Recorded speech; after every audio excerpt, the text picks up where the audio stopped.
भाई साहब, खर्ची पर्ची के दिन हवा होगे। ये बातें अब हवाएं होगी। अब तो बच्चा पढ़ेगा तो ही लगेगा।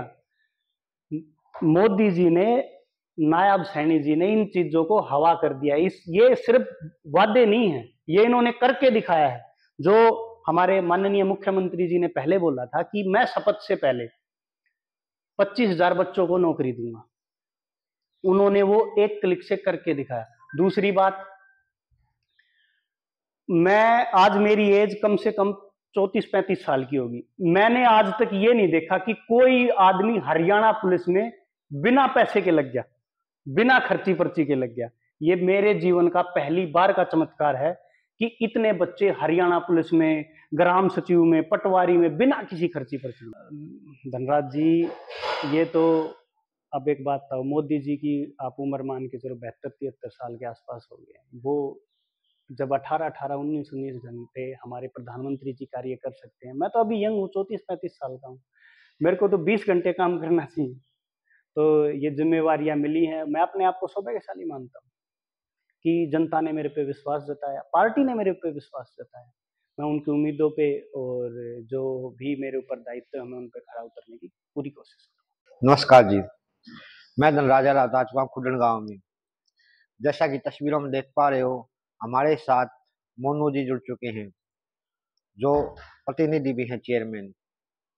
मोनू एक जाना माना नाम है, समाज सेवी है, आज किसी परिचय के मोहताज नहीं है और हमेशा समाज सेवा के कार्यों में जुड़े रहते हैं। तो नमस्कार मोनू जी।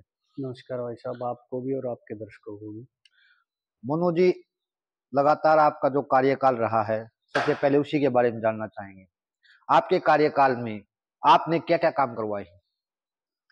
वैसे हमारे कार्यकाल में आपको पता है कि ब्लॉक के अंतर्गत तो जो अपनी मोस्टली व्यायामशालाएं, जिम बिल्डिंग वगैरह, और एक दो जैसे अभी अपना जो पानी वगैरह का जो कार्य होता है, जिसका वेस्टेज पानी, नाले वगैरह, तो वही दो चार कार्य हमने अभी अपने करवाए हैं। तकरीबन तकरीबन अपने मान के चलो कि मेरे अंतर्गत 22 गांव आते हैं।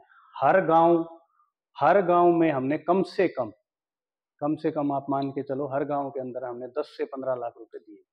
हर गांव में हमने काम करवाए। अभी आप यहाँ चलो, ये जो अपनी इधर सैनियों की डैनी है, अभी 24 लाख रुपए का यहाँ का हमने टेंडर करवाया है, एक नाले का। क्योंकि उस गांव में इतनी समस्या है पानी की, पूरा गांव समस्या से जूझ रहा है, तो वो हमने प्रायोरिटी पे लेके वहाँ पे 24 लाख का वो पास करवाया। खुद मेरे गांव का 20,75,000 रुपए का नाला भी हमने पास करवाया। और भी बहुत सारे कार्य हैं, ये जैसे व्यायामशाला होगी, एरी की, मादलपुर की, अपना सरोला ले लें आप, और ये भठेड़ा ले लें, रायपुर ले लें, तो तकरीबन इन गाँव में हमने आप मान के चलो कि 2.25 करोड़ के आसपास के काम हमने लगा दिए। मोनू जी, सरकार का कितना सपोर्ट रहा आपको? देखिए, मैं सरकार के सपोर्ट के लिए तो नतमस्तक हूँ। क्या कारण है नतमस्तक होने का? इससे सपोर्टिव सरकार मैंने नहीं देखी, इतना क्यों कोऑपरेटिव। लगातार विरोध भी रहे हैं सरकार के, सरपंचों के ने भी किए हैं, तो आपने देखा भी होगा, लगातार आरोप प्रत्यारोप सरकार पर लगते रहे हैं। तो अब दोबारा भाजपा सरकार बनी है, तो आप कह रहे हो बिल्कुल सपोर्टिव सरकार है, क्या कारण है इसका? देखिए जी, जिसको मलाई नहीं मिली, जिन्होंने कांग्रेस राज में मलाई खाई, उन लोगों ने इस सरकार का विरोध किया है। मलाई खाने से क्या मतलब आपका? मलाई खाने से मतलब ये है कि सर, एक काम के, ना तो वो धरातल पे कोई काम हुआ, हवा में वो काम हुआ, उसके पैसे पास हुए और वो सब कुछ हजम कर लिया। सरपंचों का जो मेन वो था, वो यही मोटिव था। लेकिन इन्होंने, इस सरकार ने क्या कर दिया कि एक पारदर्शिता ला दी। आप अगर आज कोई भी काम करते हैं, वो आप धरातल पे आपको वो काम करके दिखाना होगा। ये नहीं है कि सिर्फ आपने अपना प्रस्ताव बना दिया, पास करवा दिया, उसके पैसे हो गए, नहीं, वो काम आपको करके दिखाना होगा। और दूसरी सबसे बड़ी बात क्या है, अब इनकी डिपार्टमेंटली इंक्वायरी का एक अलग से जो सिस्टम आ गया है, जिसको हम बोलते हैं आरटीआई बोल देते हैं या सीएम विंडो बोल देते हैं। आप कब से कभी तक के भी किसी भी कार्य की आप कोई भी जानकारी उठा लगा के, कोई भी आम आदमी पहले तो आप लोगों ने भी सुना होगा कि आपने भी देखा होगा कि भाई मेरी तो पहचान नहीं है, मुझे कौन जानता है, मेरी कौन सुनेगा, अकेला चना क्या भाड़ फोड़ेगा। अब एक अकेला चना आपके अंदर, गांव के अंदर, मुझे ये लगता है कि ये मेरे गांव के अंदर काम गलत हुआ है। सरपंच चाहे कितना ही भी बाहुबली हो, चाहे कितना ही भी कैसा हो, अगर मैं सीएम विंडो या आरटीआई लगा देता हूं तो सरपंच को उसका जवाब देना पड़ेगा। ये इस सरकार ने करके दिखाया। एक आम आदमी के हाथ में बड़े बड़े अधिकारियों की, बड़े बड़े अफसरों की बागडोर दे दी। आप आम आदमी की बात कर रहे हो, आम आदमी जो पोर्टल के कारण भी परेशान था, बार बार कहीं ना कहीं, कभी साइट नहीं चल रही, कभी पोर्टल पे किसान ब्यौरा दर्ज नहीं हो पा रहा है, तो इस प्रकार की परेशानियां भी तो झेली आम आदमी ने। बिल्कुल झेली हैं। देखिए जी, ये काफी लंबे समय से बिगड़ी हुई व्यवस्था है, इसको ठीक करने में समय लगेगा।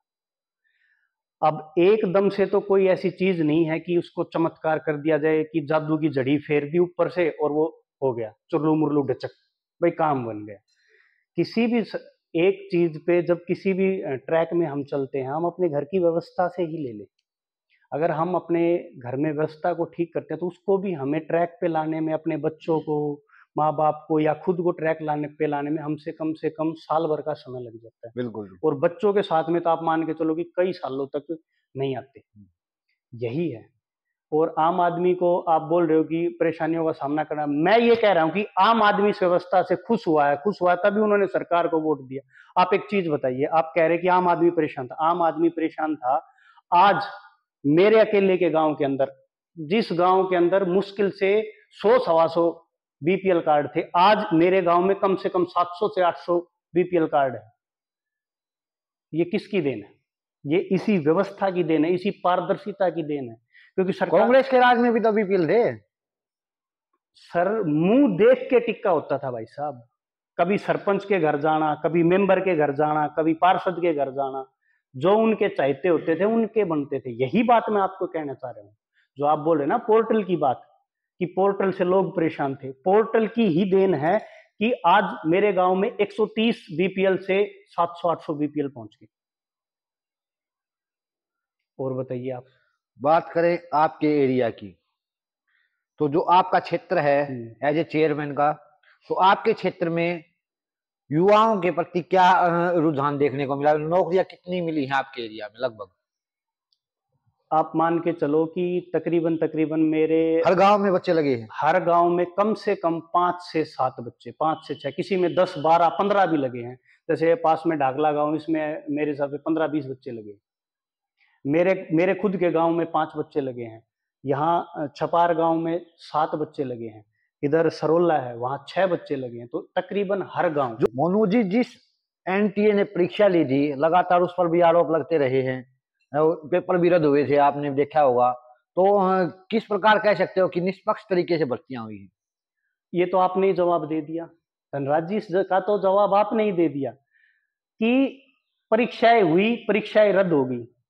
क्या आपने आज से पहले परीक्षाएं हुई, रद्द हुई थी क्या? जो पहले तो परीक्षा होती ही नहीं, इंटरव्यू सिस्टम था कांग्रेस के राज में। तो बिल्कुल इंटरव्यू सिस्टम था, आपकी बात से मैं सहमत हूं। लेकिन जो हमारे सेंटर लेवल की बातें थी, जो यूपीए की जो गवर्नमेंट थी उस टाइम पे, जो सेंटर में हमारी एसएसबी की या इन चीजों की होती थी, उसमें क्या धांधलियां नहीं होती थी।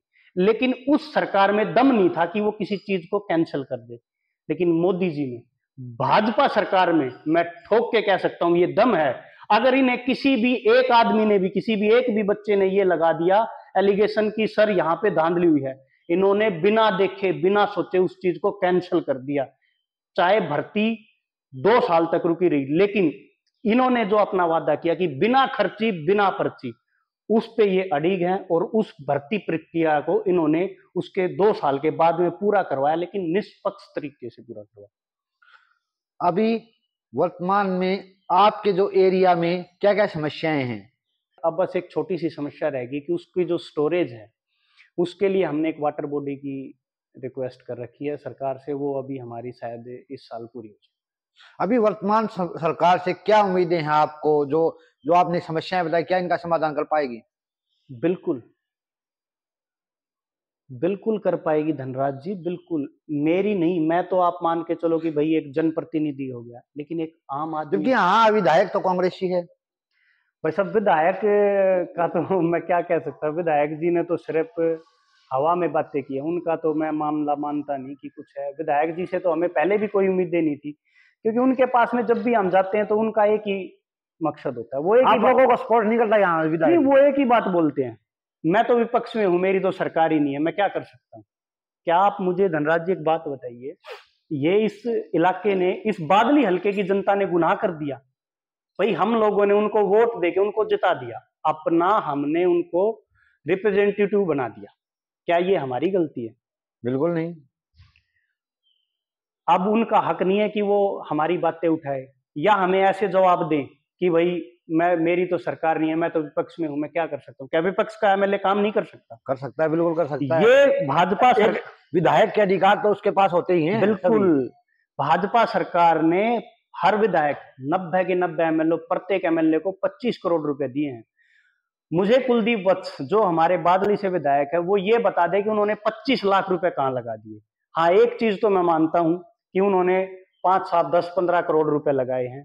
वो उन्होंने हसनपुर में अपनी कोठी क्या महल बोल सकते हैं, वो महल खड़ा करने के लिए जरूर लगाए हैं, और मुझे तो नहीं लगता कि उन्होंने कहीं पे भी एक पैसा लगाया हो। हमारे दर्शकों को अपनी तरफ से क्या संदेश पहुंचाना चाहोगे? आपके दर्शकों को मैं यही संदेश पहुंचाना चाहूंगा कि भाई अपने बच्चों को बोले कि खर्ची पर्ची के दिन हवा हो गए हैं, अब पढ़ाई पे ध्यान दे, अपने भविष्य पे ध्यान दे। अब ये नहीं है कि किसी गांव में 2-4 प्रतिनिधि चुन लेंगे, उनके कहने से आपको नौकरी लग जाएगी, या अपने आपके पिताजी के पास में पैसा है, पैसे से आपको नौकरी लग जाएगी। ये नायाब सरकार है। धन्यवाद। ठीक हो गया तुमने?